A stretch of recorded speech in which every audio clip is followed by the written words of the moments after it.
کبھی وہ ہمیں مفاہمت کے بیانیے پر آگے چلتی ہوئی نظر آتی ہے اور کبھی مزاحمت کے بیانیے پر. اور مریم صاحبہ کی طرف سے یہ 4 جولائی کے جلسے میں جانا اور خطاب کرنا میرا خیال ہے اس بات کی طرف اشارہ ہے کہ نواز شریف صاحب نے ابھی تک مفاہمت کے بیانیے کے اوپر کوئی 100% انگوٹھا نہیں لگایا. انہوں نے اپنا جو مور تصدیق ہے وہ مفاہمت کے بیانیے کے اوپر ابھی ثبت نہیں کی. لہٰذا یہ دونوں بیانیے اگر زیادہ عرصہ تک پیرلل ایک دوسرے کے ساتھ چلیں گے تو اس سے مسلم لیگ نون کی انٹرنل جو پالیٹکس ہے اس میں خاصا ان کو نقصان اٹھانا پڑے گا اور اس کے لیے ان کو یکسو ہونا بہت زیادہ ضروری ہے. سوات کا جلسہ امپورٹنٹ ہے کیونکہ مولانا فضل الرحمان اس وقت علیل ہیں اور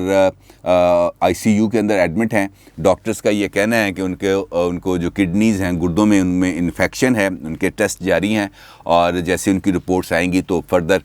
ان کا جو ٹریٹمنٹ ہے وہ آگے بڑھایا جائے گا. اب دیکھنا یہ ہے کہ وہ 4 جولائی کے جلسے میں شرکت کرتے ہیں یا نہیں کرتے. لیکن یہ ساری صورتحال مریم صاحبہ کی جو شرکت ہے وہ کراؤڈ پولنگ ہے کیونکہ مریم صاحبہ اس وقت ایک پاکستان کے اندر ایک کراؤڈ پولر لیڈر کے طور پر ابھر کے سامنے آئی ہیں اور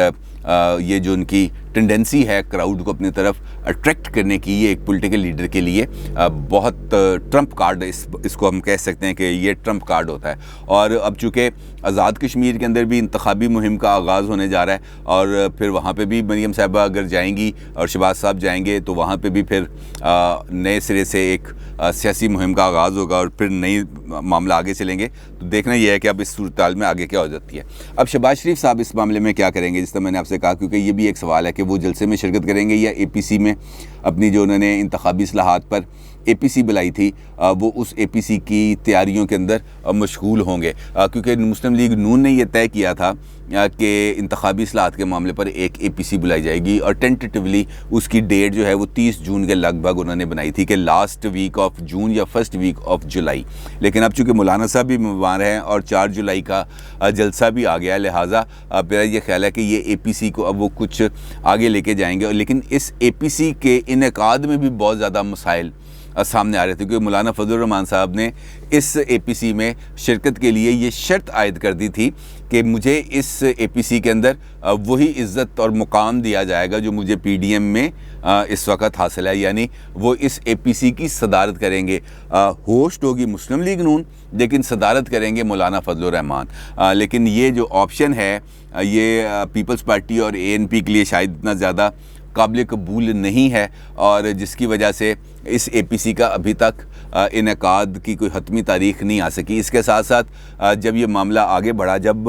یہ بتایا گیا کہ جناب اس معاملے پہ اگر ہم یہ والی شرط رکھیں گے تو پھر پیپلز پارٹی اور ANP اس میں شرکت نہیں کرے گی, اور اگر پیپلز پارٹی اور ANP اس APC میں شرکت نہیں کرتی تو اس APC کا تو مقصد ہی فوت ہو جاتا ہے. تو جس پر مولانا صاحب سے رابطہ ہوا دوبارہ اور پھر مولانا صاحب نے کہا کہ اگر آپ کو میری شرکت چاہیے تو پھر اس کے لیے تو شرط وہی ہے جو میں نے آپ کو بتا دی, ادروائز میری طرف سے ایک نامینیٹڈ جو وفد ہے وہ APC میں شرکت کر لے گا تو اب وہ سمجھے کہ وہ میری ہی شرکت ہے. اور اب APC کے اندر جو JUI کا وفد ہے وہ اس APC کے اندر اپنی شرکت کرے گا. اور انتخابی اصلاحات کے معاملے میں بات چونکہ مسلم لیگ نون نے آگے بڑھانے کا انتخابی اصلاحات کے معاملے پر فیصلہ کر لیا ہے, تو آج شہباز شریف صاحب کی طرف سے انتخابی اصلاحات میں جو ایک اہم معاملہ ہے اوورسیز پاکستانیوں کے لیے ووٹ کا حق, اس کے حوالے سے اپنا ایک فارمولہ پیش کیا ہے. لیکن یہ فارمولہ ان کی طرف سے پیش کیے جاتے ساتھ ہی اس کو رد کر دیا گیا ہے. خیر ان کا جو فارمولہ ہے وہ یہ ہے کہ اوورسیز پاکستانیوں کے لیے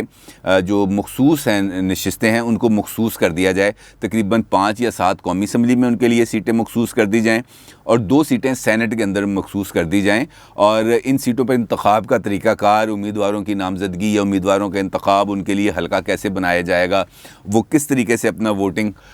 رائٹ استعمال کریں گے,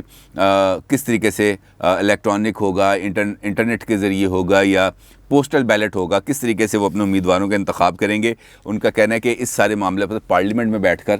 غور و فکر کیا جا سکتا ہے, کوئی حتمی راستہ اس معاملے میں تلاش کیا جا سکتا ہے. لیکن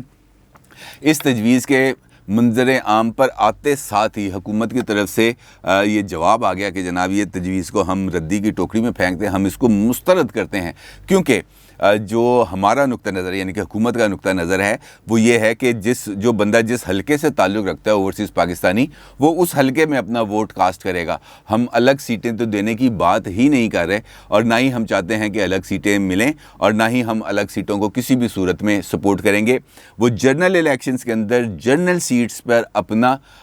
ووٹنگ رائٹ استعمال کریں گے. ہم تو یہ کہہ ہی نہیں رہے کہ وہ سیٹ جیتیں گے اور اسمبلی میں آئیں گے. ہم تو کہتے ہیں جناب وہ پاکستان کے اندر امیدواروں کے انتخاب میں حکومت سازی کے لیے اپنا جو ووٹنگ رائٹ ہے وہ ایکسرسائز کریں. لہٰذا یہ جو اسپیشل سیٹس ہیں یہ کسی بھی صورت قابل قبول نہیں. تو اس کا مطلب یہ ہے کہ یہ جو انتخابی اصلاحات والا معاملہ ہے اس پر آگے بڑھنے کے راستے خاصے کم ہوتے جا رہے ہیں اور یہ ایک ایسا معاملہ بن جائے گا جو میرا خیال ہے حل نہیں ہو پائے گا. اور دیکھنے اب آگے اس میں کیا کرتے ہیں. خیر جو نواز شریف صاحب والا معاملہ ہے نااہلی والا,